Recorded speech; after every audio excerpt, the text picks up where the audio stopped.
Let's go ahead and let's open up the Word, Hebrews chapter number 4. And we're going to finish out this chapter today. There are some times, if you're not familiar with the Bible is broken up into chapters and verses. But even within that, those chapters and verses were not in the original writings. The original writings were on scrolls, and so it was the scroll of. And so that's why when the Bible quotes from other portions of the Bible, you don't see it saying, okay, well, Isaiah wrote in chapter number 3. Well, the New Testament doesn't say that because there were no chapters in the Bible. And so the chapters are for us to kind of organize, be able just to open up and say, okay, we're in Hebrews chapter 4 this week. But there are some places that as you study and read the Bible, you're going to find that the chapters don't make as much sense as others. And I believe this is one of those times, because the beginning that we're going to see is in chapter number 4, but we're going to get into chapter number 5. And so if you really look at this as we study this, it's kind of one of those chapter breaks. It's a little bit difficult to understand why the author decided to group these together. Not the author, but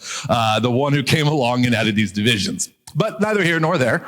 How many of you enjoy law dramas? Anybody? You like legal dramas? Like a Law and Order or whatever else it may be. I would be the guy in court. There's a reason I'm not a lawyer. I would just be too tempted to constantly yell, objection. You've seen those on the sitcoms, right? Where someone gets up and they're making their case, objection. And it's just every time something doesn't go their way, it's an objection. That would, if I'm honest, be me. I began recently watching, I found a YouTube channel that covers law as it's presented on TV. And so this lawyer goes through and breaks down all the different things that happen in these TV shows and says, okay, this is realistic. This is not realistic. This is insane. This is whatever it might be. And it's really fascinating to watch. But even then, he also goes into some weird court cases. And there have been some really strange court cases that have existed in the United States. One of the most interesting cases in my mind is the case of a man by the name of Isaac Wright Jr. And Isaac Wright Jr., he was arrested at age 29. He was accused of being a drug kingpin, but that's not anything that actually happened in his life. He was an innocent man that was put behind bars. And as he was arrested, when he was put into prison, he began to study the law. He found that he couldn't get others to represent him now that he had been convicted, but he knew he was an innocent man. And so he began to dive into the law. He found law textbooks and he read them and he studied them and acquainted himself with the law and the proceedings and the way to go about representing himself. And then a few years later, about 7 years after his arrest, he figured out what had happened to him and why he was wrongfully convicted. And so Wright represented himself and went before a judge and went into a cross-examination of a corrupt police officer who had actually been the one who had planted evidence, got a confession, and was able to earn his release. That doesn't happen very often. In fact, most of the time, when you go into a court, the judge and attorneys will say, representing yourself is a bad idea. It is a bad idea. You and I were too biased. We don't know the law. And even if we do know the law, it's just probably not a great idea to go in and to represent yourself because we're just too emotionally invested in the outcomes of a court case, right? And so it's a bad idea often to represent ourselves. And even here we find for Wright, it's one of the unique times that even an innocent man where it turns out okay to represent himself. But can I tell you this morning that it's an even worse idea to attempt to represent yourself before God? And one of the main reasons of this is that we are all guilty before God, and we need an advocate. We are all guilty before God, and we need an advocate. You see, even from the very beginning, from the Old Testament days, from the beginning of the Bible, God ordained advocates, go-betweens between man and God. And what we find at the very beginning of the Bible, even as the law is instituted, we find that God ordained these men called priests. And so these priests, as we go into chapter number 4, what we're going to see today is Jesus is our better priest. He is our better priest. But even if he's our better priest, what we have to understand is, what does a priest do in the first place? What is the role of a priest? And in our culture today, it can be a little bit confusing. It can be a little bit, we have some misunderstandings regarding what a priest actually is. But a priest simply was this, a man that would go before God on behalf of other men. A priest was a spiritual advocate. But even as we look here at the book of Hebrews, what we're going to see is we're going to see the author pointing out some weaknesses of the priesthood by looking at Jesus and how he doesn't have those same weaknesses. And so what we're going to find is that the priests, oftentimes, they were unable to relate to the men and the women that they were representing. Oftentimes, the priesthood became a group of men who were holier than thou, right? They became a group of men who believed that they were not as guilty as others.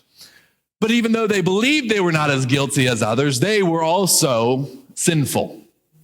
And even as sinful men, these priests had to offer sacrifices for themselves.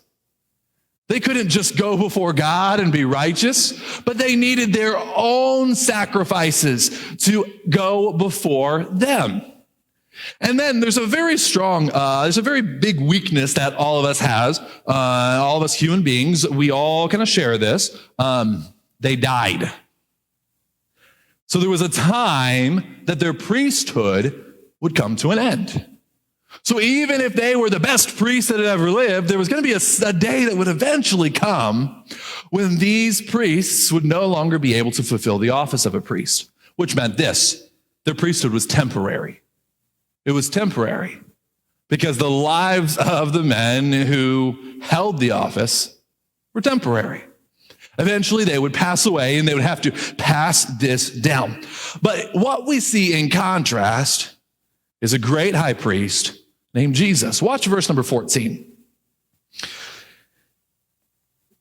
The author writes this: "Since then, we have a great high priest who has passed through the heavens." And in case you don't understand who this is, he spells it out for us. Jesus, the Son of God. Okay, so really quick pause. You know what's interesting here? This is the first time that we actually see Jesus' name in the book of Hebrews. So for 3.5 chapters, we have read about how Jesus is better, but oftentimes we've seen titles like Christ, a Messiah, Son of God. This is the first time that we see the name Jesus. But he says, we have a great high priest, Jesus, the Son of God. Let us hold fast our confession. For we do not have a high priest who is unable to sympathize with our weaknesses, but one who in every respect has been tempted as we are, yet without sin. So because of that, watch this. Let us then with confidence draw near to the throne of grace, that we may receive mercy and find grace to help in time of need. And so one of the amazing things about Jesus and Jesus' priesthood is found right here in verses 14 and 15. Understand this, that Jesus was tempted just like you and I have been tempted. How many of you, you've been tempted with sin? Can we all just level, right? It's a universal thing. It exists. Our culture is sinful. We are sinful. There's sin all around us. And so we look around and there's actually a couple different ways that this word tempted can be defined. One of those is a temptation that comes from within. This is you and I. This is our sinful wants, our sinful desires. These are the things that you and I, our bodies, our flesh, our spirits, our sinfulness, we want that we ought not to have. Now, I don't believe that this is what the author is talking about here, but there's a second kind of temptation that comes. There's an external temptation where we are given the opportunity to do something that is wrong. We're presented with something that would make our life easier or help to fulfill us, but it requires that we reject what God desires of us. And so we find ourselves in a situation where we have to say, I can provide for this want, or I can trust God to provide for my needs. And so this kind of temptation we all face, and can we be really honest, we all fail.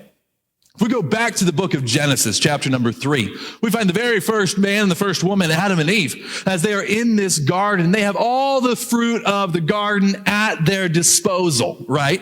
So they can go and they can eat any of it. It is all freely available to them. And yet God places in this garden one tree that is the tree of the knowledge of good and evil, one tree that if they were to go and eat of this tree, he says, no, you cannot touch this. Do not touch this, or you will surely die. And which tree do Adam and Eve go and find? And before we're too harsh on them, we would all have done the same thing. All right? Let's just level with it. If someone says, hey, don't do this, what's our first reaction? To do it, right? Earlier today, I was chasing my kids around, and I told one of my kids, I said, hey, don't grab that. Don't just leave it alone. Don't touch it. We'll get it in a few minutes, right? What do you think that kid did?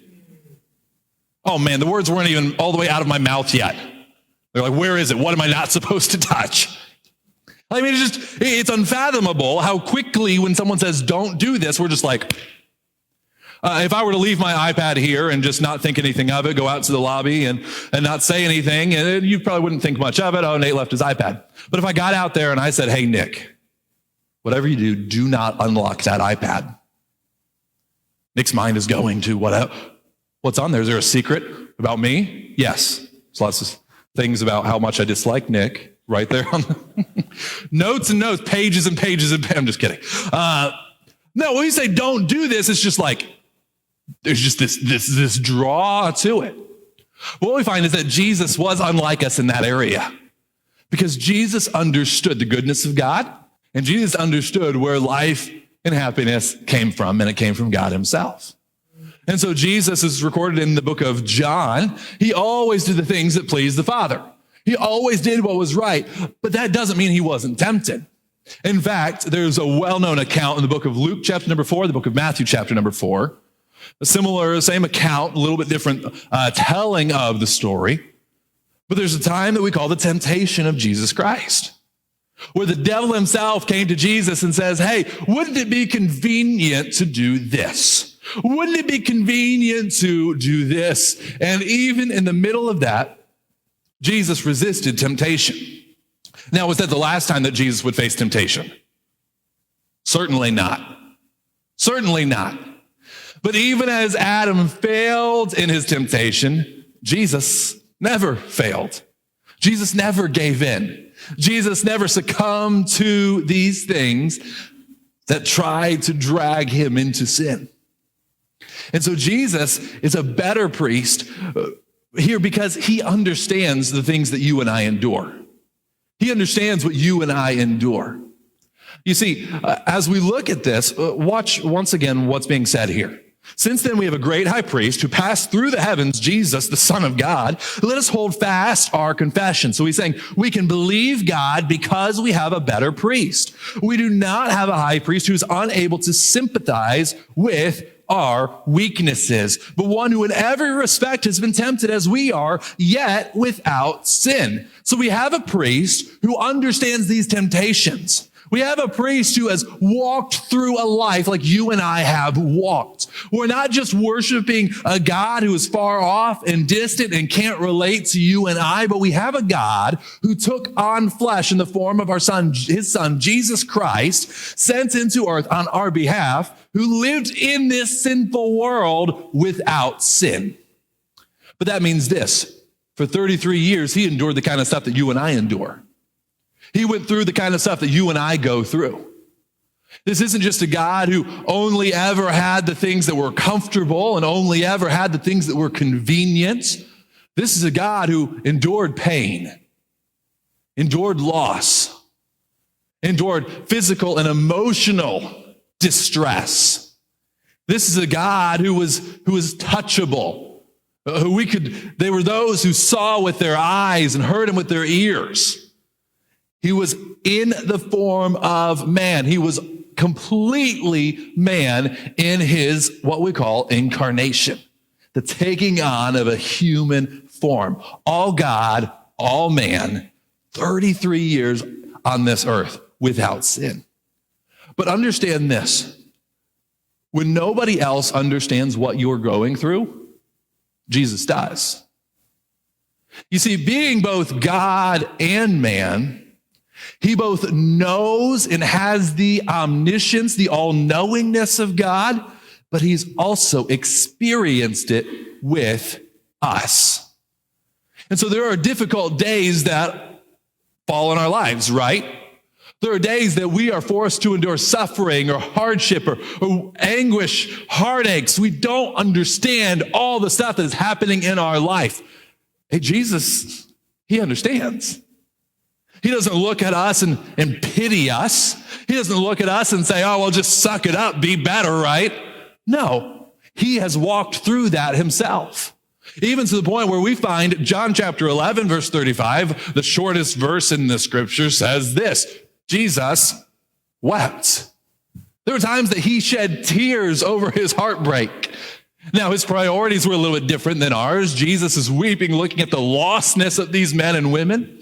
But then we find later in the garden before the crucifixion of Jesus, how does he respond? We find that he goes to prayer and that he sweat. The Bible tells us he sweat as if it were great drops of blood. This is a medical condition that is very uncommon, but goes along with extreme degrees of stress and anxiety. Anyone here ever deal with stress and anxiety? Right?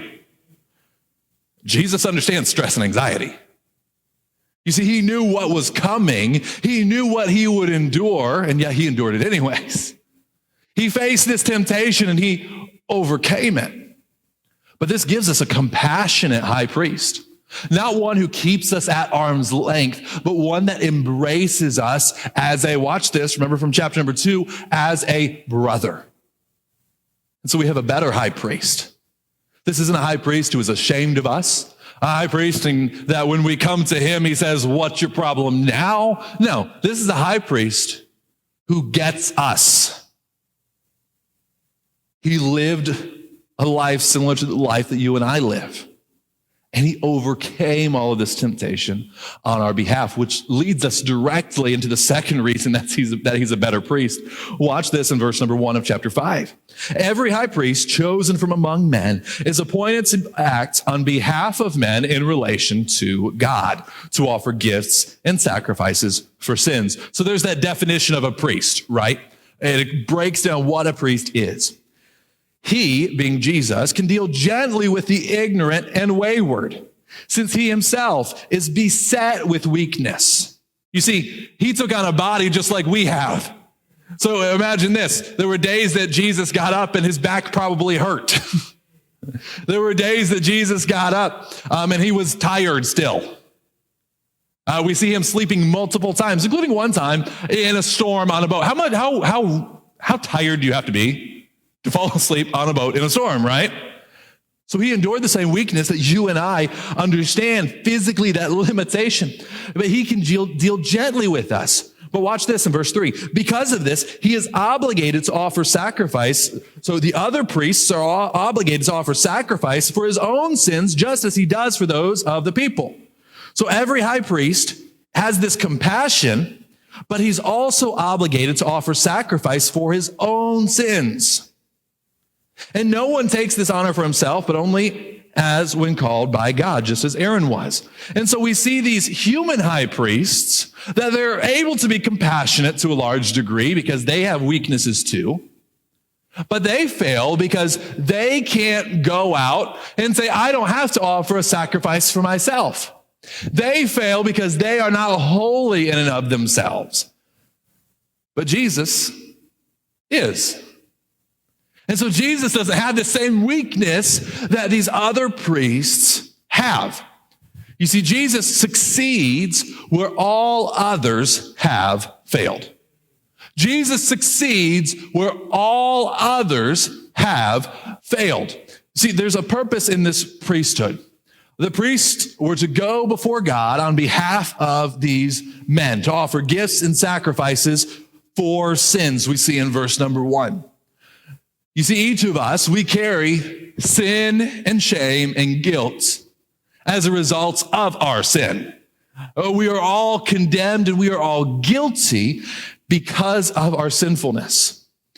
And so understand that we often try to go about, even if it's subconscious, we go about trying to solve our sin problem on our own. And this is where we go and we look for validation. We go and say, I want to be something, and we try to convince other people, or we try to convince ourselves that we're worth something. You see, we often fill in our own identity with our own adjectives. Maybe we're the smart one, or the athlete, or the fill in the blank. You see, even those who don't believe in God seek our own validation and our own worth. It's not just a Christian thing.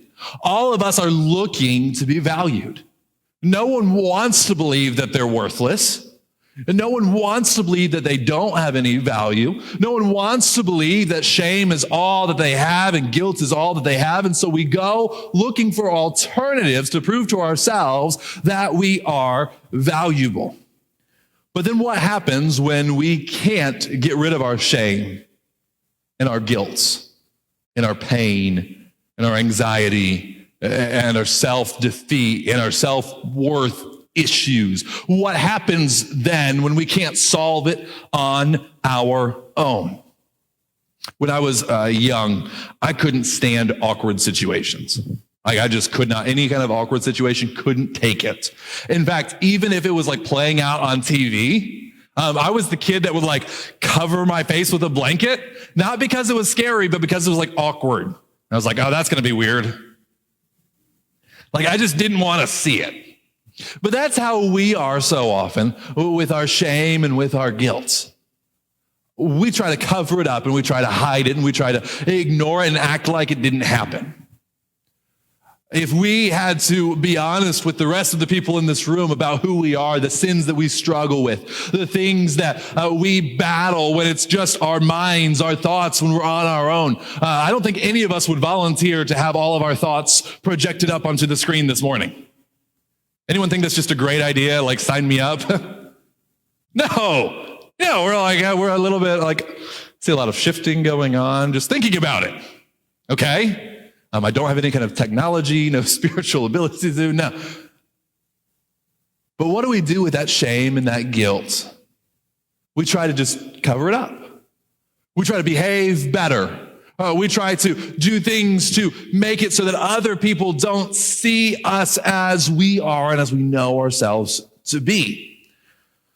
But the fact is that in the middle of all of this, Jesus succeeds even where we fail.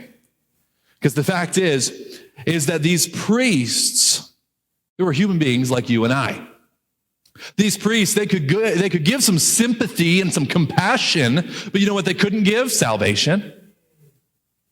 They couldn't clear away the sin debt. They could relate to the problems, but they couldn't do anything about it because they had the same problem themselves. It's like asking a man deep in debt to help you pay your way out of yours. It doesn't work. And so these priests, while they were good men and while they sought to fulfill a good office, what we find is that our own shame and our own guilt, our own sin, we cannot overcome it. And these priests did not have the ability to overcome it for us either because they were swallowed up in it too. They were a lot like this video that I watched a few years ago, probably 5 or 6 years ago, first time I saw it. And it's a man and a woman, this married couple, and they're sitting on a couch. And they began talking, and this woman began just complaining about pounding headaches. She said, my head is just it always hurts. I haven't been able to get a good night's sleep in weeks. Every time I go out, people just give me the weirdest looks. All my sweaters are snagged. And you start to kind of look and say, hold on a second. What do your sweaters have to do with any of this? And the camera zooms out and she has a nail sticking out of the center of her forehead. And you say, what in the world's happening here? And the husband goes, honey, I think if you were to take the nail out, and she says, it's not about the nail. That's her statement. It's not about the nail. I just want you to listen to me for once. And the husband is a little bit caught off guard, as you would expect, right? He's like, oh, okay. And so she continues, and he goes, well, that sounds really hard. She's like, thank you. It's her response. She just wants sympathy. She's not looking for anyone to solve her problems, right? The nail can stay in there, but I just want someone to be able to complain too. The fact is, we're often like that when it comes to our sinfulness. We don't actually want to get rid of it. We just want someone else that can go commiserate with us. Well, that's what a human priest was capable of, but that was all they were capable of.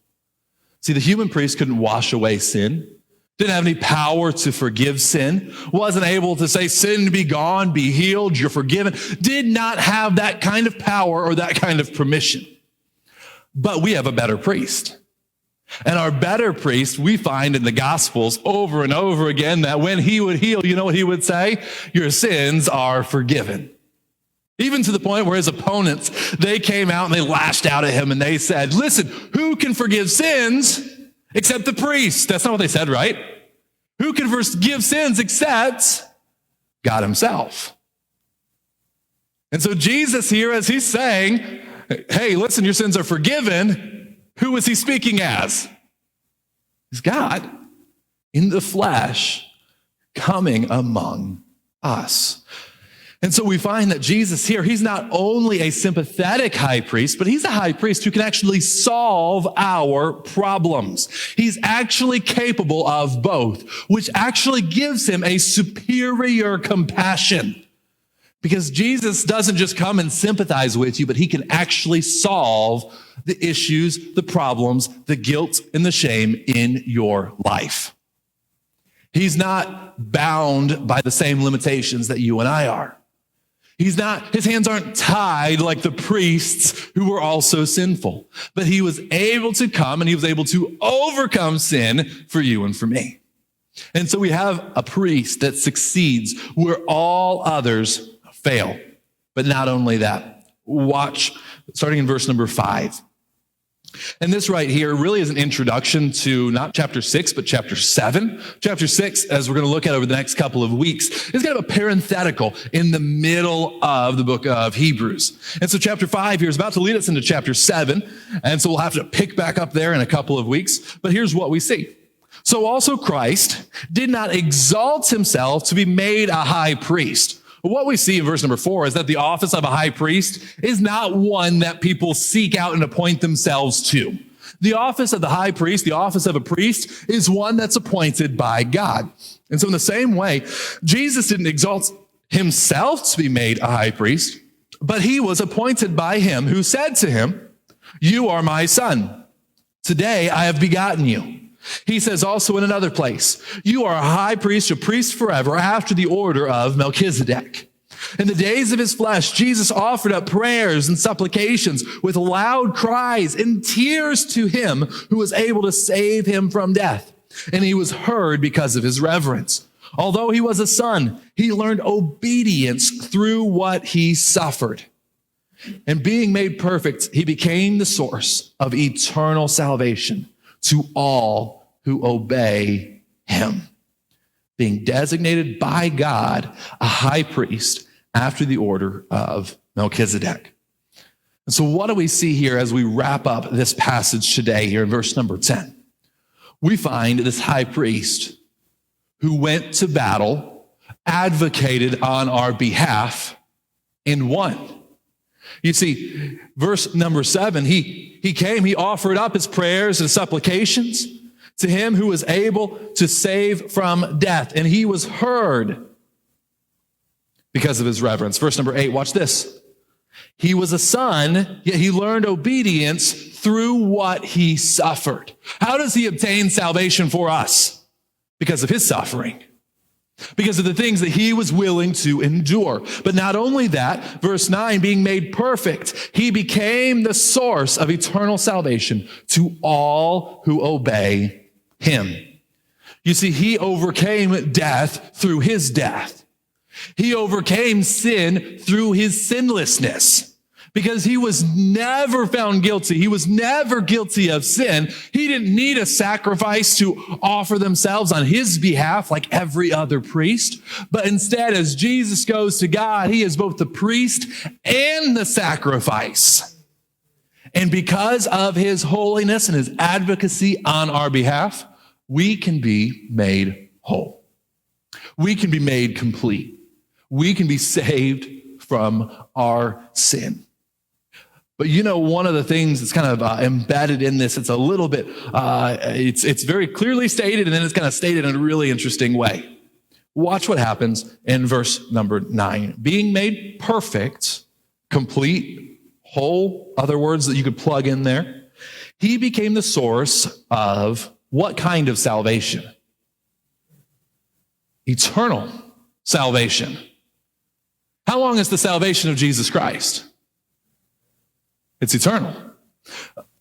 You see, this is a contrast to the sacrifices of the Old Testament. Every year they would have to come and they would have to make sacrifices. There was a whole regulation and lists of sacrifices that would have to be made because these sacrifices weren't capable of cleansing from sin, of doing away with sin. But Jesus, and we're going to study this more in just a couple of chapters, as Jesus came and offered himself as a sacrifice, what kind of salvation does he guarantee? Eternal salvation. Why does he guarantee eternal salvation? Well, because he's an eternal priest. You see, one of the weaknesses of the human priesthood is that all of us have one lifetime to live, and then our time is done. One day, everything that you are right now, the things that you try to attach your identity to, maybe you're a tradesman, maybe you're a father or a grandfather, maybe you are a spouse or a homemaker, or you are a traveler, or you are insert the adjective there. One day, a time is going to come when you are no longer that role. We understand that? One day, there is going to be a time where we are dead and buried. We will never fulfill that role again. We're not going to be those things anymore. Our identity cannot be built on those foundations because those foundations are temporary. They last this lifetime and this lifetime only. But Jesus, as a high priest, we see that he's a high priest. There's an interesting statement that's made twice in this passage, and then we're going to get into it a lot more in chapter 7, so we're not going to spend a ton of time on it now. He says, you are a priest. I am a priest forever. Jesus, a priest forever, after the order of Melchizedek. Melchizedek. Interesting name, unique name that's pulled from the book of Genesis. And this is a man with no beginning and no end recorded in Scripture. Now, does this mean this is a man that was never born and never died? Well, that's not really what it means. We'll explain that more here in a couple of weeks. But this is a man who he appears one day and then he disappears. We don't see the beginning of his priesthood. We don't understand the end of his priesthood. And he's a priesthood outside of the order of the Levitical priest. I'm going to explain what I mean by that because that's a little bit technical. The Levitical priests are priests that came from the tribe of Israel through the lineage of Levi. These were men, this Levitical priesthood these were those who would go before God on behalf of the people who were a part of this descendancy. We have the Aaronic priesthood, A-A-R-O-N-I-C. Aaron, the name Aaron, make it an adjective, okay? Aaron was the first of these priests, these high priests. They would go before God with these sacrifices, and they would go and they would intercede on behalf of the people. And this priesthood had a very definitive beginning. You see, it was instituted with Aaron. Well, Melchizedek, this is hundreds of years even before Aaron. This is before Levi. Levi was a child of Abraham. So Levi wasn't even, we'll get into all of that here in a couple of weeks. What we find is that this priesthood began long before. We don't understand a whole lot about it. Melchizedek's a mysterious figure. But here's what we do know. The author is going and attaching Jesus to Melchizedek so that we understand that this is a priesthood that never ends. You see, we never need to go find another source of salvation because Jesus wasn't able to do it. You and I, it's so easy for us to turn our attention to other sources of salvation. Now, theologically, if I were to ask you, most of you would say, no, Jesus is the only way I would never look to. But then you know what we do is when we're struggling, when hardships come about in our life, we go and we grab on to the thing that's available to us, don't we? So you know what we're doing, practically speaking? We're saying, hey, I think that thing can provide for me salvation. You know what kind of salvation it'll provide, if any? Temporary. Salvation that's more like escapism. It'll be here for a minute. It'll satisfy us for a moment, but then it's going to pass away. But we find that the priesthood of Jesus, the salvation that he offers, is one that never fails. Understand with me, Jesus' priesthood is permanent. Jesus' priesthood is permanent. It never changes. It never fades away. In fact, the book of Hebrews, we're going to, again, I'm getting ahead of myself because the author's teasing us a little bit here about what he's going to get into, and we're going to find that Jesus Christ is the same yesterday, today, forever.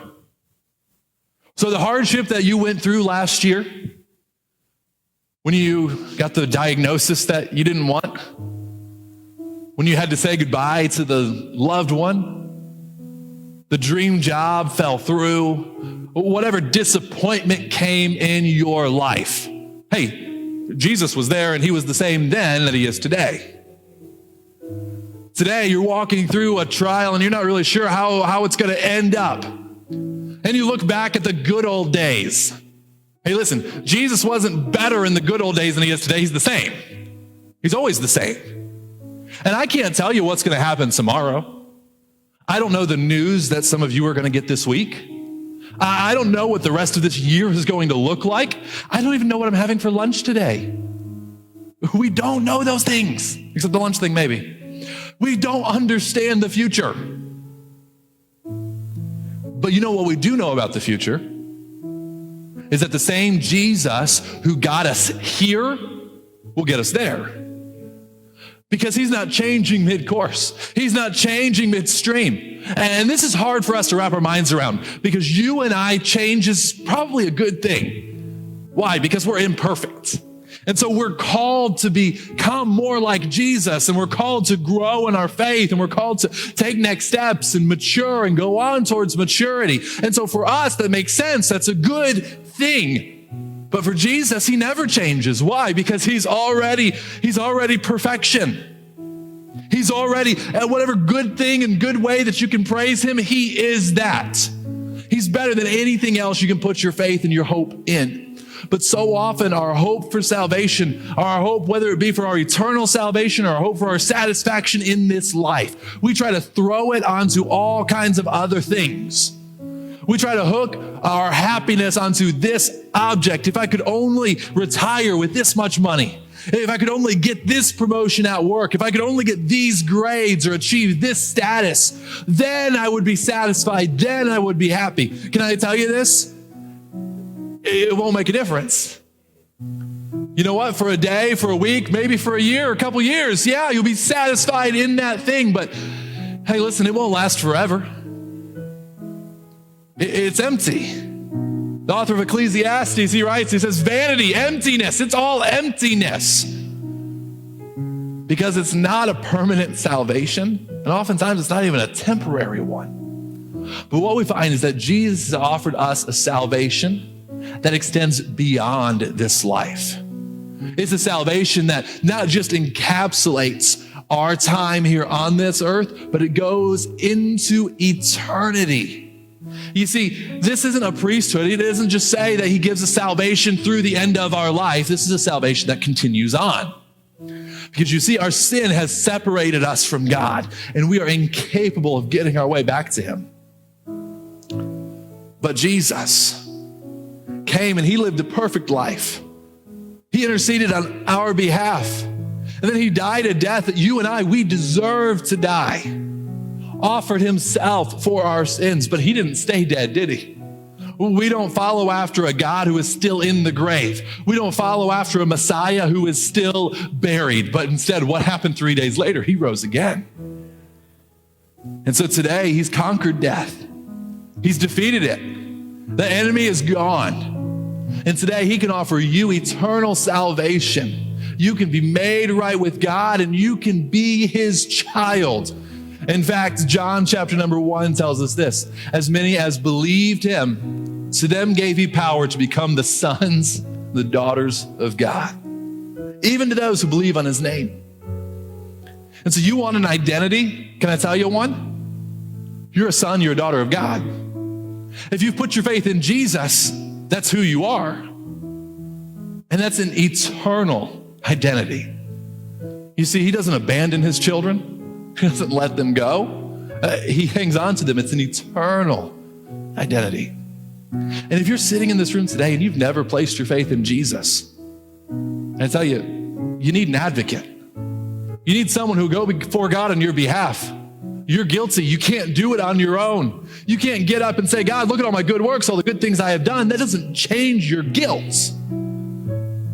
But Jesus can. Because even though Jesus was innocent, he allowed himself to be that penalty for sin, to take on that punishment, that death that you and I deserved, so that he could give us an eternal, permanent, forever salvation. No more chasing to and fro, wondering where salvation or comfort or identity will come from, but it's secured and it's settled in Jesus Christ alone.